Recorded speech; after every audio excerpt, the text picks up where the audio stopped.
Oigan, a ver, muchas de las cosas que suelen pasarnos de largo cuando se aprueba un presupuesto, es un documento enorme, cientos y cientos de páginas, muchos números y cosas un tanto técnicas que, pues digo, el ciudadano promedio luego llega a decir, pues qué pex, ¿no? O sea, ¿esto qué? No sé qué.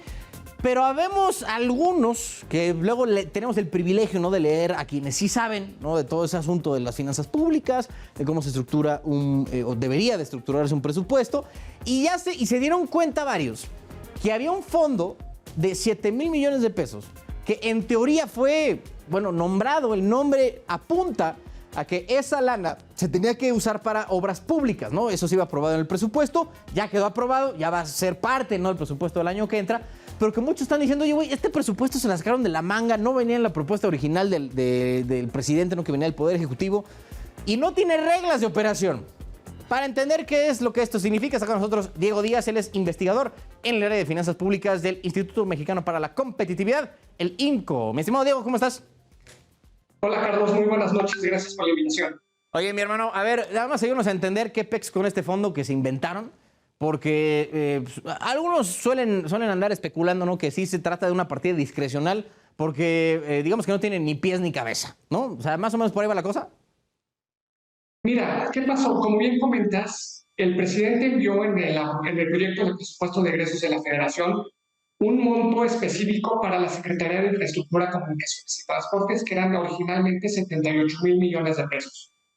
Esa propuesta llegó a la Cámara de Diputados, que es la encargada de aprobar el presupuesto de egresos de la Federación, y como parte de las discusiones en el Pleno, una mayoría de diputados aumentó el presupuesto de esta Secretaría de los 78,000 millones de pesos aprobados o propuestos originalmente hasta 85,000 millones de pesos, es decir, un crecimiento de 7,000 millones de pesos o casi el 10%.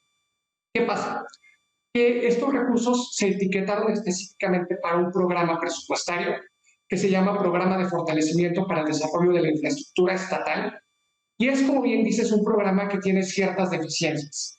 En primer lugar, y como comentas, no tiene reglas de operación, es decir, no hay lineamientos específicos sobre cómo van a distribuirse estos 7,000 millones de pesos entre las distintas entidades federativas. Es decir, qué criterios tiene que cumplir un Estado de la República para hacerse acreedor, aparte de estos recursos, aparte de este fondo, para el desarrollo de infraestructura de transporte, específicamente para carreteras, para caminos rurales, y en este sentido, esta es su primera deficiencia.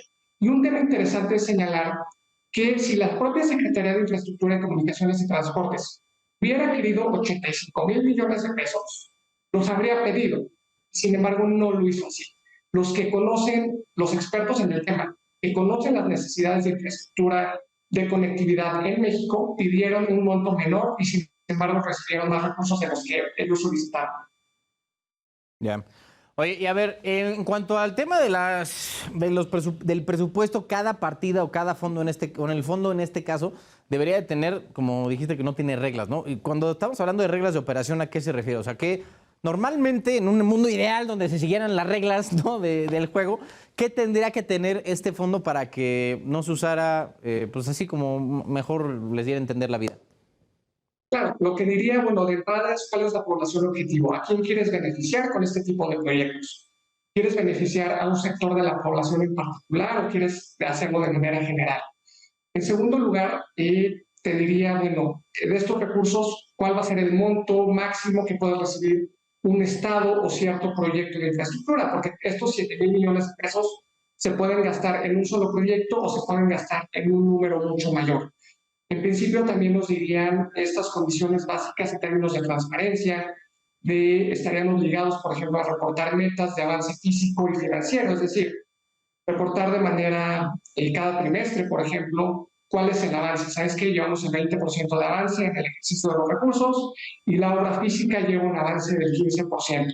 Este tipo de características que nos permiten a los ciudadanos conocer cómo se están gastando los recursos públicos, y sin embargo es algo que no se hace. Es uno de los grandes problemas que hay en este país y que trasciende a los partidos políticos, a los órdenes de gobierno.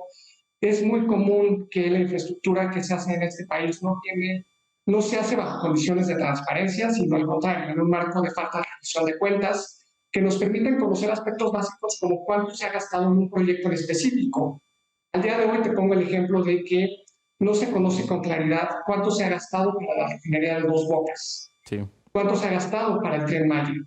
Lo que sabemos es a partir de por ahí presupuestos o por ahí de lo que llegamos a escuchar o declaraciones del presidente en su conferencia mañanera, pero aspectos básicos como cuánto ha costado un programa o proyecto de inversión es algo que desconocemos y es uno de los grandes riesgos para estos proyectos que se van a financiar con estos 7,000 millones de pesos y que en ese sentido corremos el riesgo de que terminen siendo elefantes blancos o incluso que se generen en condiciones de corrupción, porque en un contexto de opacidad se pueden hacer malos manejos de los recursos presupuestales. Y justo hacia allá iba mi siguiente pregunta, mi estimado Diego. Esto se puede prestar, me imagino, de discrecionalidades, ¿no? Como no tiene reglas, pueden gastar la lana como Dios les dé entender.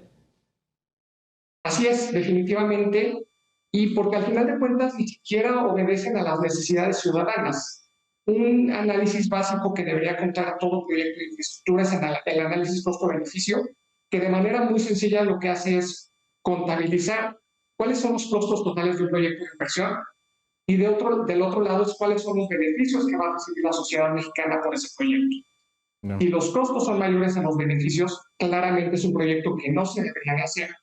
Sin embargo, este tipo de análisis probablemente no se van a cumplir con este tipo de proyectos, porque no están inscritos en la cartera de programas y proyectos de inversión de la Secretaría de Hacienda, que obliga justamente a que todos los proyectos en esta cartera tengan este tipo de análisis. Entonces, pueden ser elefantes blancos, pueden ser carreteras que no nos lleven a ningún lado, que no acrediten que van a tener un beneficio tangible para las poblaciones o las localidades en las que se van a construir, y además que se puedan ejercer con sobrecostos debido a la mala planeación que esto puede implicar.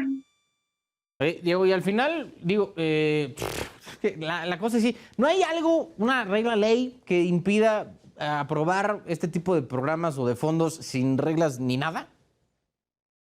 Pues en principio mucha de esta regulación sí existe. Un ejemplo es la Ley Federal de Presupuesto y Responsabilidad Hacendaria. El problema es que desafortunadamente mucha de esta legislación no se cumple.